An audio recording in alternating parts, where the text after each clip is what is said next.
আসসালামু আলাইকুম। আমি ডক্টর বেনজির জাহাঙ্গীর। আমি অ্যালজাইমার সোসাইটি অফ বাংলাদেশের কেয়ার কনসালটেন্ট হিসেবে আছি। ডিমেনশিয়া পেশেন্টদের সাথে আমাদের বেসিক্যালি আমরা ডিল করে থাকি, আমরা কনসালটেন্সি দিয়ে থাকি।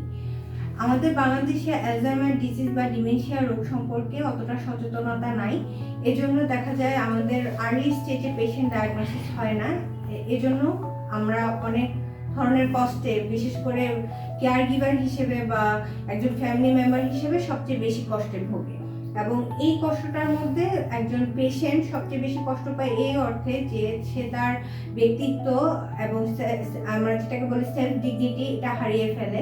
বিভিন্ন ধরনের কুসংস্কারাচ্ছন্ন তার কারণে তারা বিভিন্ন ধরনের বিপদে পড়তে পারে, যেমন অনেককে বেঁধে রাখা হয়, জিন পরিয়ার আছর হয়েছে এইভাবে করে তাকে সামাজিকভাবে হেনস্থা করা হয়, পরিবারকে একঘরে করে রাখা হয়।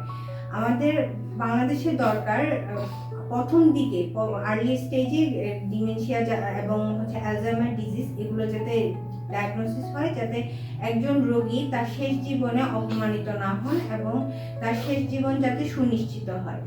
আমি নিজেও এখানে আমার মা ডিমেনশিয়া, আমার ভাস্কুলার ডিমেনশিয়া রোগে আক্রান্ত এবং as a family care giver আমি দেখেছি যে আমরা প্রথম দিক থেকে যদি আমরা জানতে পারতাম, আর একটু বিশেষ করে কেয়ারের বিষয়টা যদি জানতে পারতাম আমাদের জন্য অনেক সুবিধা হতো। যেমন আমার মার প্রথম সিমটম ছিল যে সে ভুলে যেতেন, তো আমরা স্বাভাবিক বয়সের একটা ধারা হিসেবে চিন্তা করতাম, কিন্তু পরবর্তীতে দেখা গিয়েছে তার মস্তিষ্কজনিত ক্ষয়ের কারণে স্ট্রোকের পরবর্তীতে সে সম্পূর্ণভাবে ভুলে যায়, যার ফলে আমাদের দৈনন্দিন জীবনে অনেক সমস্যা তৈরি হয়। যেমন উনি মার মুখী থাকতেন বা হঠাৎ করে রেগে যেতেন, খাওয়া দাওয়া করতে যেতেন না, গোসলে যেতেন না, তারপর অপরিচিত মানুষ দেখলে ভয় পেতেন।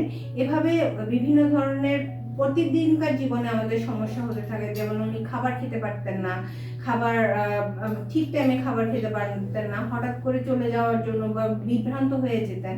তো প্রথমে যদি আমরা এইসব জিনিস বুঝতাম, তাকে কেয়ারের মাধ্যমে হয়তো আমরা জীবনটা তার আরো একটু সহজ করা আমাদের পক্ষে সহজ হতো ফ্যামিলি হিসেবে।